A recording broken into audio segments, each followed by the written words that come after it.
বিষ্ণু ইসা ইসলাম হুনাইনের যুদ্ধ শেষে ফিরতেছেন, পথিমধ্যে বেলাল রাদিয়াল্লাহু তাআলা আনহু আজান দিচ্ছেন। তো পাশে ছিল মুশরিকদের একটা পল্লী, কিছু মুশরিক তরুণ, তারা আজানকে ব্যঙ্গ করতেছে। মনে কষ্ট পাওয়ার মতো ব্যাপার না, কিন্তু বিশ্বনবী ওইখানে দেখেন কি খুঁজলেন। বিশ্বনবী খেয়াল করলেন কণ্ঠটা বড় সুন্দর, দরাজ গলা। বিশ্বনবী সাহাবীদেরকে বললেন ধরো, সবগুলারে ধরে বিশ্বনবী সামনে আনা হলো। ওরা হাঁটু গেড়ে বসে। বিশ্বনবী বললেন তোমাদের মধ্যে কে যেন ব্যঙ্গ করে আজান দিচ্ছিল, তার গলাটা বড় উঁচু।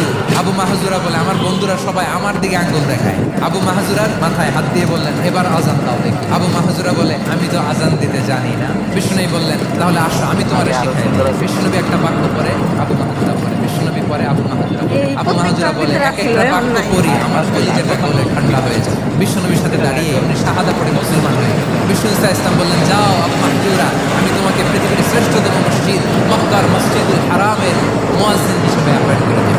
দেখছেন কিভাবে ট্যালেন্ট হান্টিং করতে হয়।